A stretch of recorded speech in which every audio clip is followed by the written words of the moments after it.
आइए भक्तों, आज सुनते हैं नवरात्रि की चौथी देवी कुष्मांडा की पावन कथा। तो एक बार बोलिए प्रेम से कुष्मांडा माता की जय, भगवती माता की जय। नवरात्रि के चौथे दिन देवी कुष्मांडा के रूप में पूजा जाता है।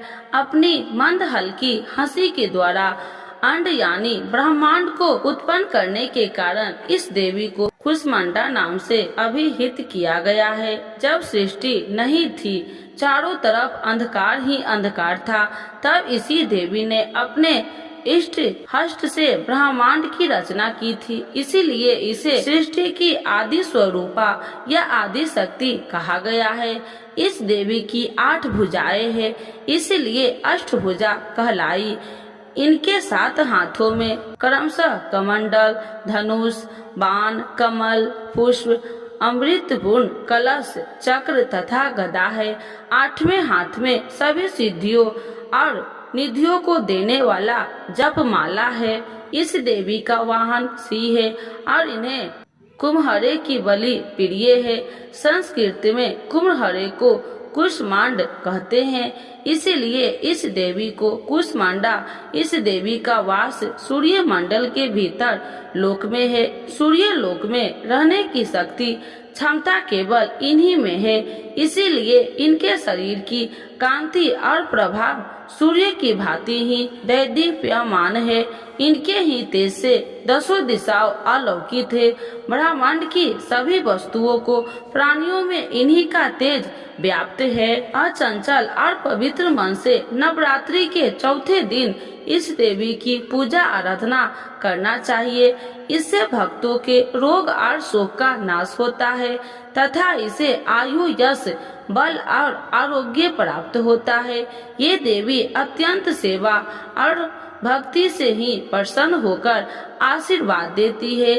सच्चे मन से पूजा करने वाले को सुगमता की परम पद प्राप्त होता है। विधि विधान से पूजा करने पर भक्त को कम समय में ही कृपा का सूक्ष्म भाव अनुभव होने लगता है। ये देवी आधियों व्याधियों से मुक्त करती है और उसे सुख, समृद्धि और उन्नति प्रदान करती है।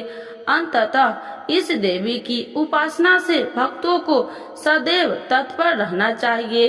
तो एक बार बोलिए प्रेम से कुष्मांडा माता की जय, भगवती माता की जय। नवरात्रि के चौथे दिन करे माँ कुष्मांडा की आरती। चौथा जब नवरात्र हो कुष्मांडा को ध्याते, जिसने रचा ब्रह्मांड यह पूजन उनका। आदि शक्ति कहते जिन्हें, अष्टभुजी है रूप। इस शक्ति के तेज से कहीं छाव कहीं धूप। कुम्हरे की बलि करती है तांत्रिक से स्वीकार। पैठे से भी रिझती है स्वास्थ्य की करे विचार। क्रोधित जब हो जाए या उल्टा करे व्यवहार, सबको रखती दूर माँ पीड़ा देती अपार। सूर्य चंद्र की रोशनी यह जग में फैलाए। शरणागत की मैं आई हूँ राह दिखलाए। नवरात्र की माँ कृपा दो माँ, नवरात्र की माँ कृपा दो माँ। कुष्मांडा माता की जय। आइए भक्तों, आज सुनते हैं चैत नवरात्रि में श्री दुर्गा नवरात्रि व्रत कथा। 9 दिन जरूर सुने। इस कथा का पाठ सभी 9 देवियों की मिलेगी कृपा और होगी हर मनोकामना पूर्ण। तो एक बार बोलिए प्रेम से दुर्गा महारानी की जय, भगवती माता की जय। श्री बृहस्पति जी बोले, हे ब्रह्मा जी, आप अत्यंत बुद्धिमान सर्वशास्त्र और चारों वेदों को जानने वाले में श्रेष्ठ हो। हे प्रभु, कृपा कर मेरा वचन सुनो। चैत्र, आश्विन, माघ और आषाढ़ मास के शुक्ल पक्ष में नवरात्र का व्रत और उत्सव क्यों किया जाता है? हे भगवान, इस व्रत का फल क्या है? किस प्रकार करना उचित है? और पहले इस व्रत को किसने किया, सो विस्तार से कहो। श्री बृहस्पति जी का ऐसा प्रश्न सुनकर ब्रह्मा जी ने कहने लगे, हे बृहस्पति देव, प्राणियों का हित करने की इच्छा से तुमने बहुत ही अच्छा प्रश्न किया है। जो मनुष्य मनोरथ पूर्ण करने वाली दुर्गा महादेवी, सूर्य और नारायण को ध्यान करते हैं, वे मनुष्य धन है। यह नवरात्र व्रत संपूर्ण कामनाओं को पूर्ण करने वाला है।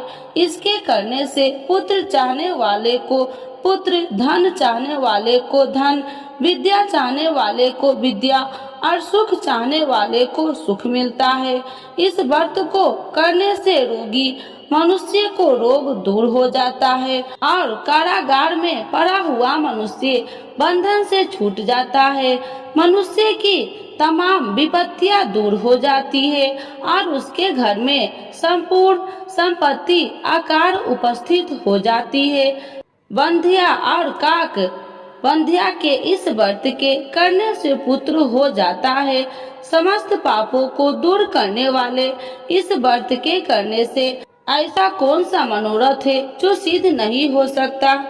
यदि व्रत करने वाला मनुष्य सारे दिन का उपवास न कर सके तो एक समय भोजन करे और उस दिन बंधावों सहित नवरात्रि व्रत की कथा श्रवण करे। हे बृहस्पति देव, जिसने पहले इस महाव्रत को किया है, उसका पवित्र इतिहास मैं तुम्हें सुनाता हूँ। तुम सावधान होकर सुनो। इस प्रकार ब्रह्मा जी के वचन सुनकर बृहस्पति जी श्री ओम बोले, हे ब्राह्मण, मनुष्य को कल्याण करने वाले इस व्रत के इतिहास को मेरे लिए कहा। मैं सावधान होकर सुना। श्री ओम रहा हूँ, आपकी शरण आई हूँ, मुझ पर कृपा करो। ब्रह्मा जी बोले, पीठित नाम के मनोहर नगर में एक अनाथ नाम का ब्राह्मण रहता था। वह भगवती दुर्गा का भक्त था। उसके संपूर्ण सत्गुणों से युक्त मानो ब्रह्मा की सबसे पहली रचना हो ऐसी अर्थात नाम वाली सुमित नाम की एक अत्यंत सुंदर कन्या पैदा हुई। वह कन्या सुमित अपने घर के बाल कपन में अपनी सहेलिया के साथ कीड़ा करती हुई इस प्रकार बढ़ने लगी जैसे शुक्ल पक्ष में चंद्रमा की कला बढ़ती है। उसका पिता प्रतिदिन दुर्गा की पूजा और होम किया करता था। उस समय वह भी नियम से वहां उपस्थित होती थी। एक दिन वह सुमित अपनी सखियों के साथ खेलने लग गई और भगवती के पूजन में उपस्थित नहीं हुई। इसके पिता को पुत्री की ऐसी असावधानियां देखकर क्रोध आया और पुत्री से कहने लगे कि हे दुष्ट पुत्री, आज प्रातः से तुमने भगवती की पूजा नहीं किया।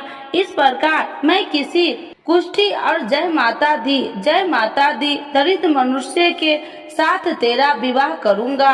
इस प्रकार कुपित पिता के वचन सुनकर सुमित को बड़ा दुख हुआ और पिता से कहने लगे कि हे पिताजी, मैं आपकी कन्या हूँ, मैं आपके सब तरह से अधीन हूँ। जैसे आपकी इच्छा हो मेरा विवाह कर सकते हो। होगा वही जो मेरे भाग्य में लिखा है। मेरा तो इस पर पूर्ण विश्वास है। मनुष्य न जाने कितने मनोरथ को चिंतन करता है, पर होता वही है जो भाग्य में विधाता ने लिखा है। जो जैसा करता है उसको फल भी उस कर्म के अनुसार ही मिलता है, क्योंकि कर्म करना मनुष्य के अधीन है पर फल देव के अधीन है। जैसे अग्नि में पड़े हुए तीन दी उसको अधिक प्रति दीप्त कर सकते हैं, उसी तरह अपनी कन्या के ऐसे निर्भरता से कहे हुए वचन सुनकर उस ब्राह्मण को अधिक क्रोध आया। तब उसने अपनी कन्या का एक कुष्ठी के साथ विवाह कर दी और अत्यंत क्रोध होकर पुत्री से कहने लगे कि जाओ जाओ, जल्दी जाओ, अपने कर्म का फल भोगो। देखो केवल भाग्य में भरोसा पर रहकर क्या करती है। इस प्रकार से कहे हुए पिता के कुटु वचन को सुनकर सुमित अपने मन में विचार करने लगे कि अहो, मेरा बड़ा दुर्भाग्य है जिसने मुझे ऐसा पति मिला है। इस तरह अपने दुख का विचार करती हुई वह सुमित अपने पति के साथ वन चली गई और भयानक वन में कुशा युक्त उस स्थान पर उन्होंने वह रात बड़े कष्ट से व्यतीत की। उस गरीब बालिका की ऐसा दशा देखकर भगवती पूर्व पुण्य के प्रभाव से प्रकट होकर सुमित से कहने लगे कि हे ब्राह्मणी, मैं तुम पर प्रसन्न हूँ, तुम जो चाहो वरदान मांग सकती हो। मैं प्रसन्न होने पर मनोवांछित फल देने वाली हूँ। इस प्रकार भगवती दुर्गा का वचन सुनकर ब्राह्मणी कहने लगे कि आप कौन है जो मुझ पर प्रसन्न हुई हो। यह सब मेरे लिए कहा और अपनी कृपा दृष्टि से मुझ दासी को कृतार्थ करो। ऐसा ब्राह्मणी का वचन सुनकर देवी कहने लगे कि मैं आदि शक्ति हूँ और मैं ही ब्रह्मा विद्या हूँ और सरस्वती भी हूँ। मैं प्रसन्न होने पर प्राणियों को दुख दूर कर उसको सुख प्रदान करती हूँ। हे ब्राह्मणी, मैं तुम पर तेरे पूर्व जन्म के पुण्य के प्रभाव से प्रसन्न हूँ। तुम्हारे पूर्व जन्म का वृत्तांत सुनाती हूँ, सुनो। तुम पूर्व जन्म में निषाद भील की स्त्री थी और अति पतिव्रता थी। एक दिन तेरे पति निषाद ने चोरी की। चोरी करने के कारण तुम दोनों को सिपाहियों ने पकड़ लिया और ले जाकर जेल खाने में कैद कर दिया। उन लोगों ने तेरे को और तेरे पति को भोजन भी नहीं दिया। इस प्रकार नवरात्र के दिनों में तुमने न तो कुछ खाया और न जल ही पिया, इसीलिए 9 दिन तक नवरात्र का व्रत हो गया। हे ब्राह्मणी, उन 9 दिनों में जो व्रत हुआ उस व्रत के प्रभाव से प्रसन्न होकर तुम्हें मनोवांछित वस्तु दे रही हूँ। तुम्हारी जो इच्छा हो सो मांगो। इस प्रकार दुर्गा के कहे वचन सुनकर ब्राह्मणी बोली, अगर आप मुझ पर प्रसन्न है तो हे दुर्गे, आपको प्रणाम करती हूँ। कृपा करके मेरे पति को कोढ़ को दूर करो। देवी कहने लगे कि उन दिनों में जो तुमने व्रत किया था उस व्रत के एक दिन का पुण्य अपने पति को कोढ़ दूर करने के लिए अर्पण करो। मेरे प्रभाव से तेरा पति कोढ़ी से रहित और सोने का समान शरीर वाला हो जाएगा। ब्रह्मा जी बोले। इस प्रकार देवी का वचन सुनकर वह ब्राह्मणी बहुत प्रसन्न हुई और पति को निरोग करने की इच्छा से ठीक है ऐसी बोली।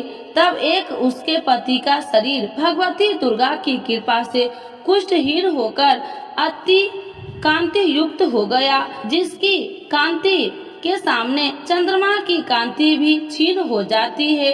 वह ब्राह्मणी पति की मनोहर देह को देखकर देवी को अति पराक्रमी वाली समझकर स्तुति करने लगी। हे दुर्गे, आप दुर्गत को दूर करने वाली, तीनों जगत को सनातप हरने वाली, समस्त दुखों को दूर करने वाली, रोगी मनुष्य को निरोग करने वाली, प्रसन्न होने पर मनोवांछित वस्तु को देने वाली और दुष्ट मनुष्य को नाश करने वाली हो। तुम ही सारे जगत की माता और पिता हो। हे अम्बे, मुझ अपराध रहित अबला की मेरे पिता ने कुष्ठ के साथ विवाह कर मुझे घर से निकाल दिया। उसकी निकाली हुई मैं पृथ्वी पर घूमने लगी। आपने ही मेरा इस आपत्ति रूपी समुद्र से उद्धार किया है। हे देवी, आपको प्रणाम करती हूँ, मुझ दिन की रक्षा करो। ब्रह्मा जी बोले कि हे बृहस्पति, इसी प्रकार उस सुमित ने मन से देवी की बहुत स्तुति की। उससे की हुई स्तुति सुनकर देवी को बहुत संतोष हुआ और ब्राह्मणी से कहने लगी कि हे ब्राह्मणी, तुम्हारे उद्याल नाम का एक अति बुद्धिमान, धनवान, कार्तिवान और जितेंद्रिय पुत्र शीघ्र ही होगा।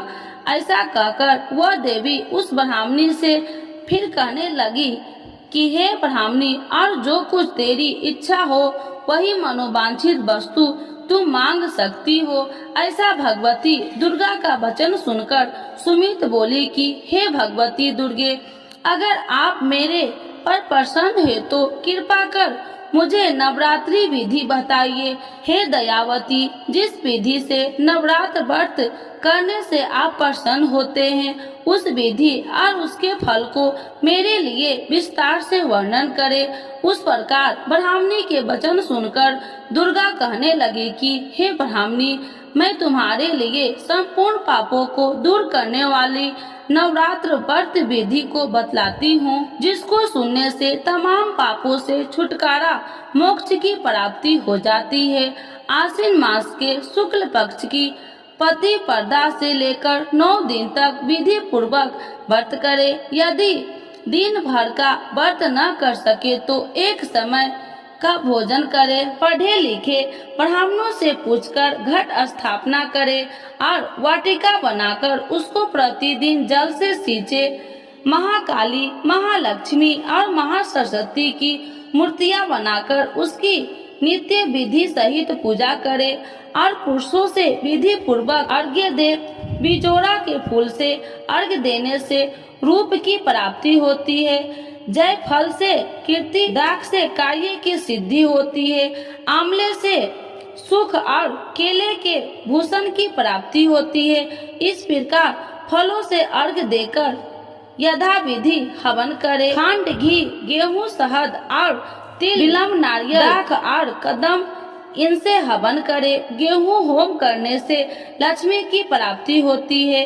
खीर व चंपा के पुष्प से धन और रत्नों से तेज और सुख की प्राप्ति होती है। आंवलों से कीर्ति और केले से पुत्र हो। कमल से राज, सम्मान और दुखों से सुख संपत्ति की प्राप्ति होती है। व्रत करने वाला मनुष्य इस विधान से होम कर आचार्य को अत्यंत नम्रता के साथ प्रणाम करे और यज्ञ की सिद्धि के लिए उसे दक्षिणा दे। इस महाव्रत को पहले बताई हुई विधि के अनुसार जो कोई करता है उसके सब मनोरथ सिद्ध हो जाते हैं। इसमें तनिक भी संशय नहीं है। इन 9 दिनों में जो कुछ दान आदि किया जाता है उसका करोड़ों गुना फल मिलता है। इस नवरात्रि के व्रत से अश्वमेध यज्ञ का फल मिलता है। हे ब्राह्मणी, इस संपूर्ण कामनाओं को पूर्ण करने वाले उत्तम व्रत को तीर्थ, मंदिर अथवा घर में ही विधि के अनुसार करे। ब्रह्मा जी बोले कि हे बृहस्पति देव, इस प्रकार ब्राह्मणी को व्रत की विधि और फल बताकर देवी अंतर ध्यान हो गई। जो मनुष्य या स्त्री इस व्रत को भक्ति पूर्वक करता है वह इस लोक में सुख पाकर अंत में दुर्लभ मोक्ष को प्राप्त होता है। हे बृहस्पति देव, यह दुर्लभ व्रत का महात्म्य मैं तुम्हारे लिए बतलाया है। ऐसा ब्रह्मा जी के वचन सुनकर बृहस्पति देव जी आनंद के कारण रोमांचित हो गए और ब्रह्मा जी से कहने लगे, हे ब्रह्मा जी, आपने मुझ पर अति कृपा की जो अमृत के समान इस नवरात्रि व्रत का महात्म्य सुनाया है। हे प्रभु, आपके बिना और कोई इस महात्म्य को सुन सकता है। ऐसा बृहस्पति जी के वचन सुनकर ब्रह्मा जी बोले कि हे बृहस्पति देव, तुमने सब प्राणियों का हित करने वाले इस व्रत अलौकिक व्रत को पूछा है, इसीलिए तुम धन्य हो। यह भगवती शक्ति संपूर्ण लोकों को पालन करने वाली है। इस महादेवी के प्रभाव को कौन नहीं जान सकता है। तो एक बार बोलिए प्रेम से दुर्गा महारानी की जय, नव दुर्गा माता की जय, भगवती माता की जय।